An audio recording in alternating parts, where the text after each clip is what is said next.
Michée, chapitre 4, 1 à 13. 1.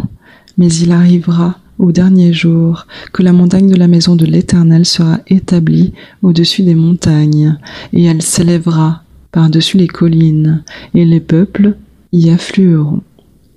Et des nations nombreuses iront et diront, venez et montons à la montagne de l'Éternel, à la maison du Dieu de Jacob. Il nous instruira de ses voies, et nous marcherons dans ses sentiers. Car la loi sortira de Sion, et la parole de l'Éternel de Jérusalem. Il jugera entre des peuples nombreux, et sera l'arbitre de nations puissantes jusqu'au pays lointain. Ils forgeront de leurs épées des joyaux, et de leurs lances des serpes. Une nation ne lèvera plus l'épée contre l'autre, et on n'apprendra plus la guerre. Mais chacun habitera sous sa vigne et sous son figuier, sans que personne les épouvante, car la bouche de l'Éternel des armées a parlé. Quand tous les peuples marchent chacun au nom de son Dieu, nous marcherons au nom de l'Éternel notre Dieu, à toujours et à perpétuité. En ce jour-là, dit l'Éternel, je rassemblerai les boiteux, je recueillerai ceux qui étaient chassés, ceux que j'avais maltraités. Et je ferai de ceux qui boitent un reste, et de ceux qui ont été éloignés une nation puissante, et l'Éternel régnera sur eux à la montagne de Sion, dès lors et à toujours. Et toi, tour du troupeau, colline de la fille de Sion, jusqu'à toi viendra, à toi arrivera l'ancienne domination. La royauté sera à la fille de Jérusalem. Pourquoi maintenant pousses-tu des cris ? N'y a-t-il pas de roi au milieu de toi, ou ton conseiller a-t-il péri pour que la douleur t'ait saisi comme celle qui enfante ? Sois en travail et crie, fille de Sion, comme celle qui enfante, car maintenant tu sortiras de la ville, et tu demeureras au champ, et tu iras jusqu'à Babylone. Là, tu seras délivré, là, l'Éternel te rachètera de la main de tes ennemis. Et maintenant, plusieurs nations se rassemblent contre toi, qui disent « Qu'elle soit profanée, et que notre œil voie en Sion ce qu'il désire. » Mais elles ne connaissent pas les pensées de l'Éternel, et elles ne comprennent pas son dessein, car il les a rassemblées comme des gerbes dans l'air.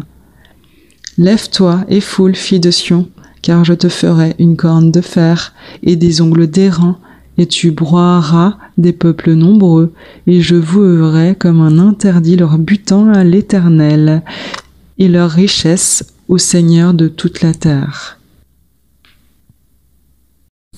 Michée, chapitre 2, 1 à 13. 1. Malheur à ceux qui méditent l'iniquité et qui forgent le mal sur leur couche. Au point du jour, ils l'exécutent parce qu'ils ont le pouvoir en main. Ils convoitent des champs et s'en emparent, des maisons, et ils les enlèvent. Ils oppriment l'homme et sa maison, l'homme et son héritage. C'est pourquoi, ainsi a dit l'Éternel, voici, je médite contre cette maison un mal duquel vous ne pourrez point retirer votre cou, et vous ne marcherez plus la tête levée, car ce temps sera mauvais. En ce jour-là, on fera de vous un proverbe, on gémira d'un gémissement lamentable, on dira, c'en est fait, nous sommes entièrement dévastés la portion de mon peuple, il la change de main, comment me l'enlève-t-il ? Il partage nos champs à l'infidèle, c'est pourquoi tu n'auras personne qui étende le cordeau sur un lot dans l'assemblée de l'Éternel. Ne prophétisez pas, disent-ils, s'ils ne prophétisent pas à ceux-ci, la confusion ne s'éloignera pas. Toi qui es appelé la maison de Jacob, l'esprit de l'Éternel est-il prompt à s'irriter ? Sont-ce là ses actions ? Mes paroles ne sont-elles pas bonnes avec celui qui marche droitement ? Mais dès longtemps, mon peuple se lève en ennemi, vous enlevez le manteau de dessus la robe à ceux qui passent en assurance en revenant de la guerre. Vous chassez les femmes de mon peuple, de leur maison où elles prenaient plaisir, vous ôtez pour toujours ma gloire de dessus leurs enfants. Levez-vous et marchez, car ce n'est point ici le lieu du repos, à cause de la souillure qui amène la destruction, une destruction violente. Si un homme marche dans l'esprit de la fausseté et du mensonge, disant « Je te prophétiserai sur le vin et sur les boissons enivrantes », ce sera le prophète de ce peuple. Je te rassemblerai tout entier, ô Jacob, je recueillerai les restes d'Israël, et je les réunirai comme les brebis d'un parc, comme un troupeau au milieu de son pâturage. Il y aura un grand bruit d'hommes.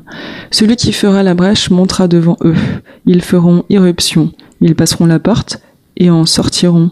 Leur roi marchera devant eux et l'Éternel sera à leur tête. Michée, chapitre 3, 1 à 12. 1. Et je dis, écoutez, chef de Jacob, et vous, conducteurs de la maison d'Israël, n'est-ce pas à vous de connaître le droit ? Vous qui haïssez le bien et qui aimez le mal, qui leur arrachez la peau et la chair de dessus les os. Ils dévorent la chair de mon peuple, lui enlèvent la peau et lui brisent les os, et les mettent en pièces, comme pour la marmite, et comme de la chair dans une chaudière. Alors ils crieront à l'Éternel, mais il ne leur répondra pas. Il leur cachera sa face en ces temps-là, parce que leurs actions ont été mauvaises. Ainsi, a dit l'Éternel contre les prophètes qui égarent mon peuple, qui publient la paix qu'on leur donne de quoi mordre, et qui préparent la guerre contre celui qui ne leur met rien dans la bouche. C'est pourquoi, au lieu de vision, vous aurez la nuit, au lieu de divination, les ténèbres, le soleil se couchera sur les prophètes, et le jour s'obscurcira sur eux. Les voyants seront confus, et les devins rougiront de honte. Tous se couvriront la barbe, car il n'y aura point de réponse de Dieu.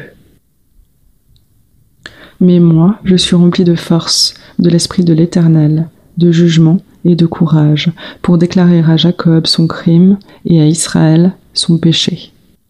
Écoutez ceci, chef de la maison de Jacob, et vous, conducteurs de la maison d'Israël, qui avez la justice en abomination et qui pervertissez tout ce qui est droit. On bâtit Sion avec le sang et Jérusalem avec l'iniquité. Ces chefs jugent pour des présents, ces sacrificateurs enseignent pour un salaire, et ces prophètes prédisent pour de l'argent. Et ils s'appuient sur l'Éternel, disant « L'Éternel n'est-il pas parmi nous ? Le mal ne viendra pas sur nous. C'est pourquoi, à cause de vous, Sion sera labourée comme un champ. Jérusalem sera changée en un monceau de ruines, et la montagne du temple en une haute forêt.